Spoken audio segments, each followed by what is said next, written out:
You will hear a conversation between Harry and Andrea, two students who have just finished their final exams. First, you have some time to look at questions 1 to 5.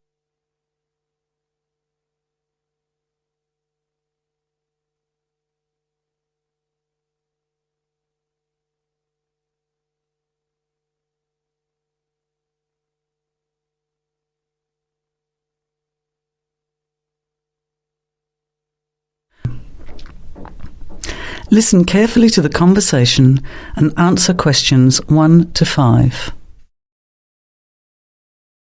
Hi Andrea, how are you feeling now that exams are over? It's fantastic to have finished, isn't it? And to sleep in every morning. What about you? Well, I've been catching up on sleep too, but I've got a lot to do before I leave for England. Perhaps you could give me some advice. I've got a lot of things I can't possibly take back with me, but I don't know what to do with them. Well, it depends on what sort of things they are and whether you're thinking of giving them away or selling them. Well, almost everything. Furniture, the fridge and other kitchen stuff that I bought from the previous tenant. But the new people have already got what they need, so they're not interested in buying stuff from me. I can't afford to give it away, but I'm not sure how to sell it all. Oh, and there are some clothes and books as well. Why can't you take them? The books are really heavy. It's so expensive if you exceed the airline baggage allowance. And the clothes just won't all fit in my suitcase. It's amazing how much stuff I've accumulated since I've been here. Anyway, I don't think I'll need as many summer clothes in England as I have here in Australia. I see. Well, there are several alternatives. First of all, you could put up notices around the university about the books. You know, on the notice boards in the Student Union building and in the economics department. Anywhere second and third year students will see them. People are always keen to buy cheap textbooks. OK, what should I say on the notices? Just put the titles, authors and price you want, your name of course, and maybe put your phone number on those little tear-off tags. That's a good idea. And what about the furniture?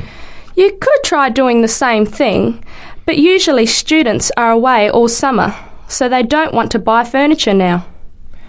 Another place to try might be a second-hand shop.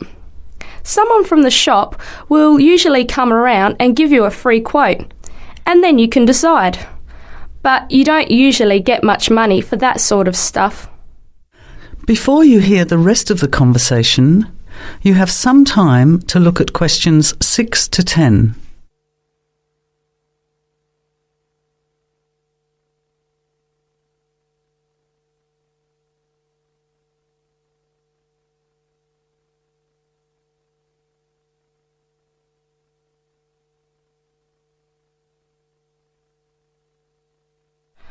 Another alternative is to put an advertisement in the Trading Post. Do you know that paper?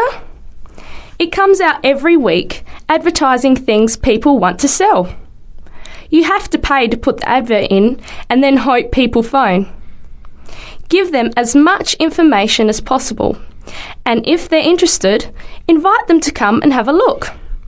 The hard part is agreeing on a price. No, I haven't seen the Trading Post, but I should have a look at it. And I could advertise the fridge, the microwave and the furniture. But the kitchen stuff isn't really that good. You know, old cutlery, a few pots and pans and some plates and things. What shall I do with them? Well, another option is to donate the kitchen things to a charity shop. You know, like the Salvation Army or St. Vincent de Paul. Why don't you get a second-hand shop to give you a quote first? Yes, I could do that. Find out how much they'll give me and then decide whether to sell them or give them away. But I've still got the clothes. A charity shop will take them too, as long as they're in good condition. And even though you don't get any money, at least you know that someone who really deserves some help has benefited. That's a good point. I'll advertise the expensive stuff, the furniture, and donate the clothes and kitchen stuff. Let's go and buy a trading post and you can help me write the advert. Well, actually, I'm interested in buying the fridge and the microwave, depending on the price, of course. OK, let's see how good you are at bargaining. That is the end of part 1. You now have half a minute to check your answers.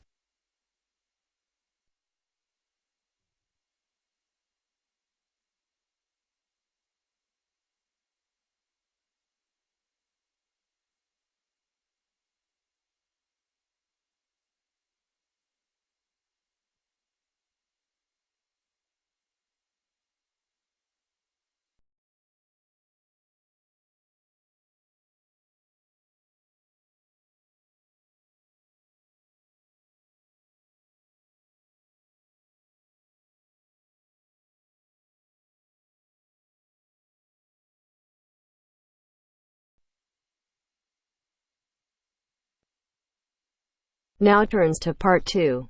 Part 2. You'll hear a radio program on the process of making beer. First, look at questions 11 to 14.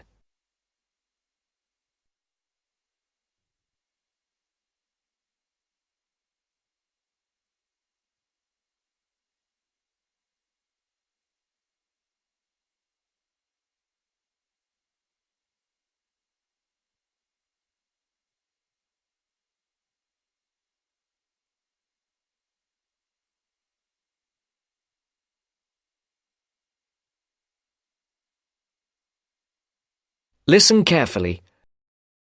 Hello and welcome to Gourmet Evening, and this week we're looking at the world's popular beverage, a great favourite today, beer. And in the studio to tell us all about it is Clark Maxwell. Beer is one of my personal favourite beverages, and I've got a number of facts, tips and trivia about beer to share with you. So, who invented beer and when? What is beer made of?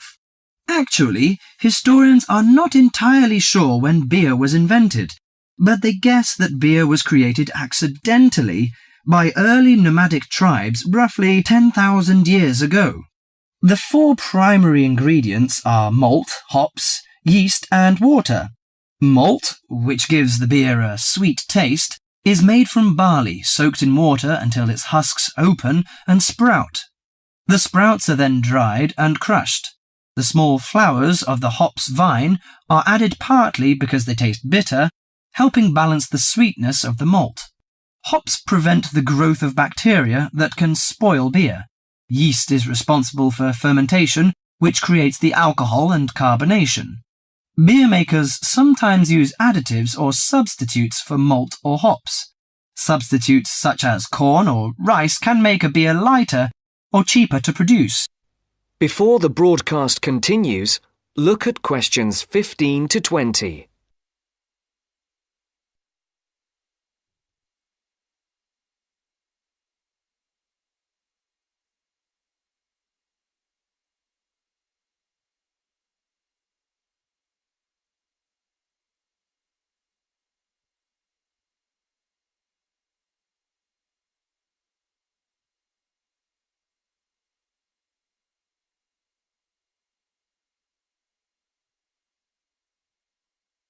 You will now listen to the second part of the talk. Adding fruit gives beer a fruity taste. Beer is not high in alcohol, as we know. The lowest type, light beer, contains no more than 2% alcohol, and the highest may reach 6%. Other drinks such as wine are more alcoholic. Wine contains 8 to 20% alcohol. But that is not to say drinking beer is no danger at all. Like all alcoholic beverages, beer can make it difficult to drive and think clearly. Excessive drinking can also lead to liver damage, high blood pressure, stomach ulcers, and other health problems. However, beer also helps prevent some health problems when consumed in moderation. Beer contains a moderate number of vitamins and minerals. Studies have shown that small amounts of alcohol can reduce the risk of heart disease. Beer also contains selenium, a mineral that promotes bone growth and helps reduce the risk of osteoporosis. I suppose many of you think beer can give you a beer belly, but you are mistaken. Genes determine how fat is deposited.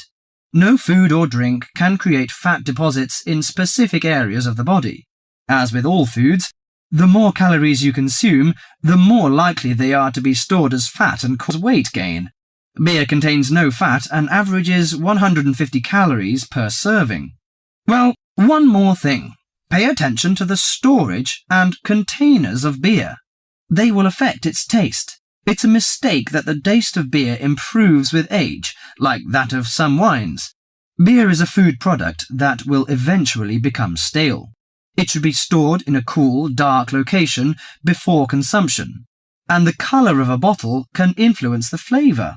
Brown bottles block out light that reacts with the hops, which could damage the flavour. Green or clear bottles provide little or no protection from light damage. Do you know which country drinks the most beer?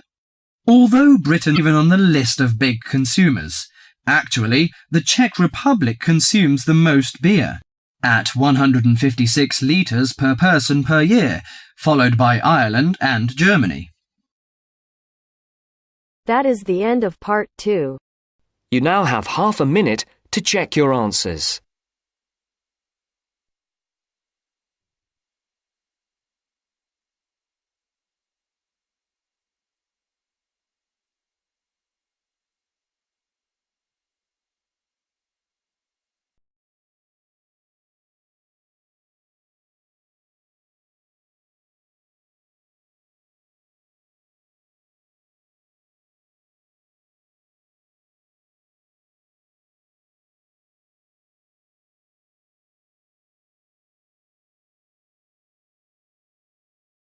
Now turns to part 3.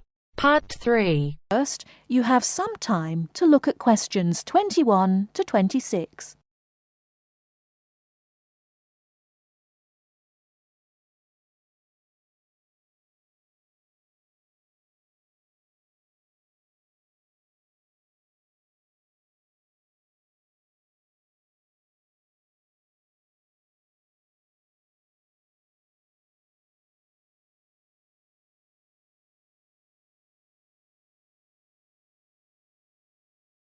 Now listen carefully and answer questions 21 to 26.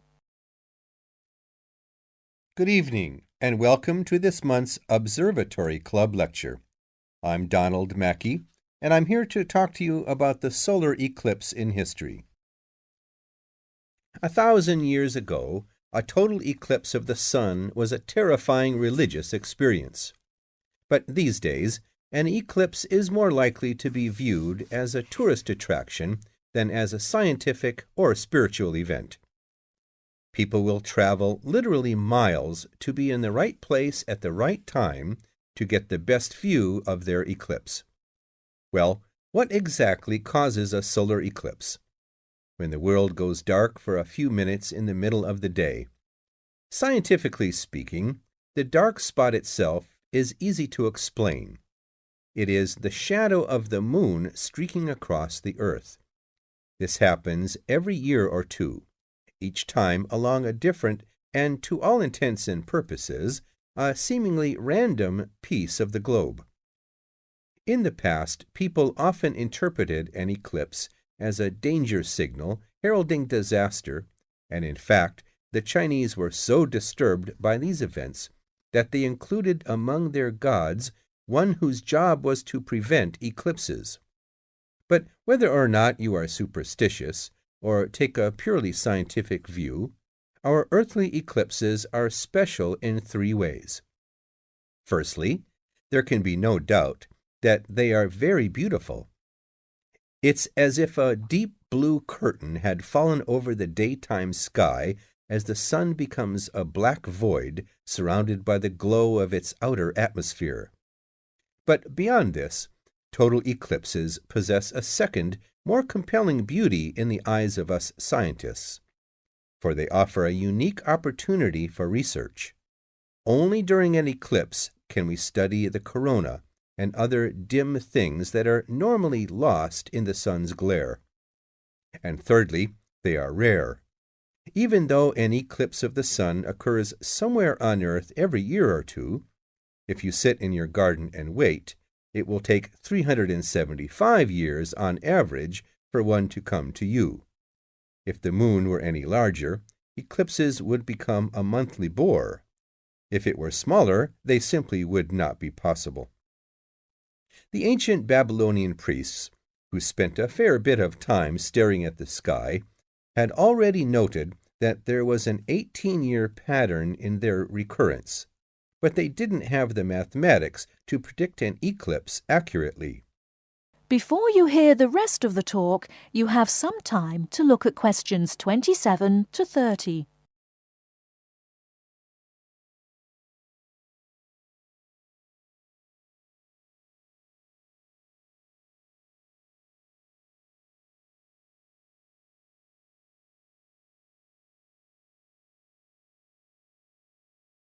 Now listen and answer questions 27 to 30.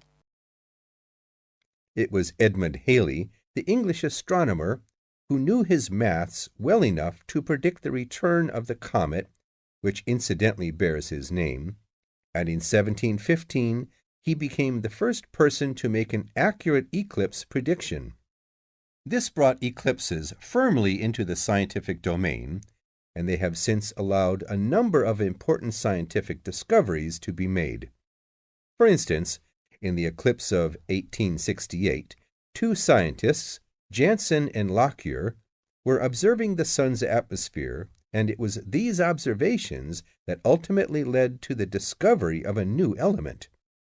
They named the element helium after the Greek god of the sun.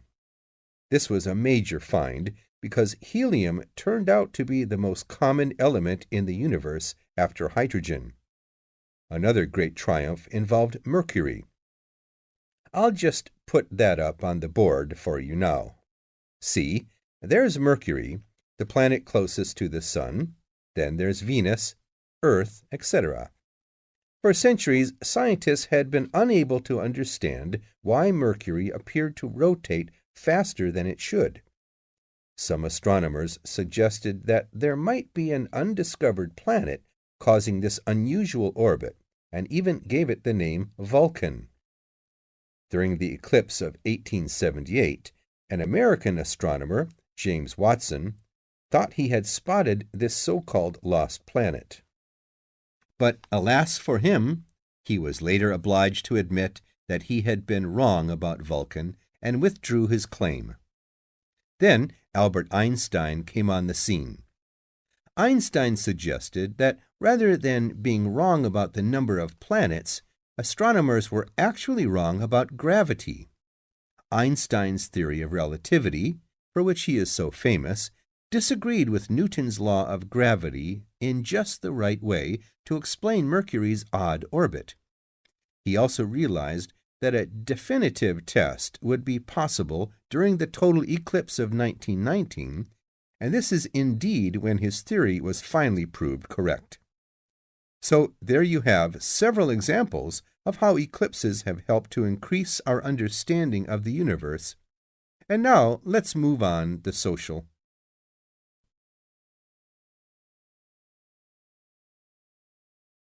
That is the end of part 3. You now have half a minute to check your answers.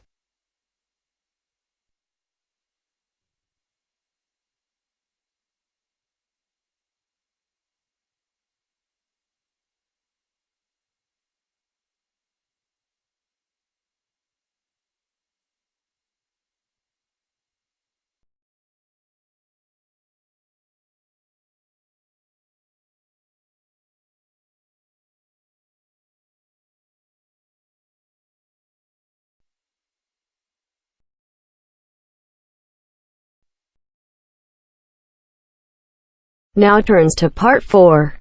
Part 4. You will hear part of a lecture about a crater in Australia. First, you have some time to read questions 31 to 40.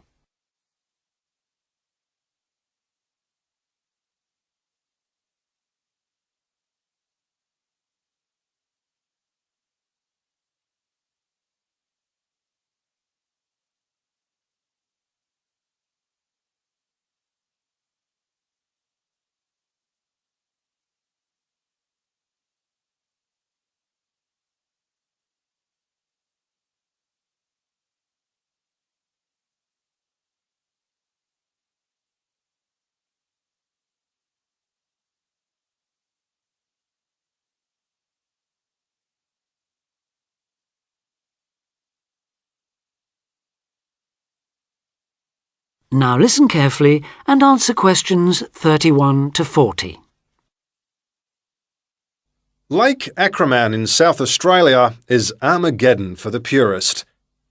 No other meteorite impact on Earth has stamped the surrounding rocks with such an abiding, unequivocal geological record of collision, earthquake, wind, fire and tsunami, the giant waves formed by major Earth movements. The story it tells is elemental, without dying dinosaurs or even Bruce Willis to complicate its simple message of destruction. First, the numbers. About 590 million years ago, a rocky meteorite more than 4 kilometres across and travelling at around 90,000 kilometres an hour slammed into an area of red volcanic rock about 430 kilometres northwest of Adelaide. Within seconds, the meteorite vaporised in a ball of fire, carving out a crater about 4 kilometres deep and 40 kilometres in diameter, and spawning earthquakes fierce enough to raise 100-metre-high tsunamis in a shallow sea 300 kilometres away. Ancient, stable and unglaciated, the bedrock of Australia preserves some of the most photogenic impact craters in the world. Acraman is not one of them. 500 million years of erosion has taken its toll. A salt pan surrounded by low hills is all that remains to mark the site of the cataclysm. The true nature of the place dawned on geologist George Williams of Adelaide University in 1979. Gazing at a sheaf of newly acquired satellite images, he saw the small circular shape of Lake Acraman surrounded by a ring of faults and low scarps 40 kilometres across, and an outer ring twice this size. A year later, he made it to the site. On islands near the centre of the lake, Williams found bedrock shattered in a conical pattern that experts consider a sure sign of a meteorite impact. Except for a crater, which had long since eroded, the area was a textbook example of an impact site. In 1985, further intriguing evidence turned up. Vic Gostin, another Adelaide geologist, had been studying a thin band of fragmented red volcanic rock in 600 million-year-old shale in the Flinders Ranges, more than 300 kilometres east of Acraman. To his bewilderment, the volcanic chunks turned out to be 1 billion years older than the shale. Where had they come from? Comparing samples, Gostin and Williams found that their rocks were identical. The red rock in the Flinders Ranges had been blasted there from Acraman. Later, the same material turned up at sites 500 kilometres from Acraman.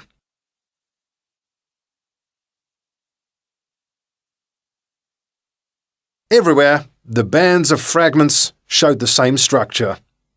Coarse pebbles at the bottom, then a cocktail of silt and sand, then layers of increasingly fine sand, distorted on top into a wavy, scalloped pattern. These layers also show, step by step, how the meteorite transformed the floor of an ancient sea hundreds of kilometres away, according to Malcolm Wallace of Melbourne University. First came the earthquake. Travelling at about 3 kilometres a second, shock waves arrived offshore within a minute or two of the collision, stirring up the water with clouds of silt as the seabed shook. Then shattered rock from the explosion arrived by air. Pebbles and boulders crashed into the water, reaching a depth of about 200 metres within a minute. One day they would become the lower band of the Flinders Rock.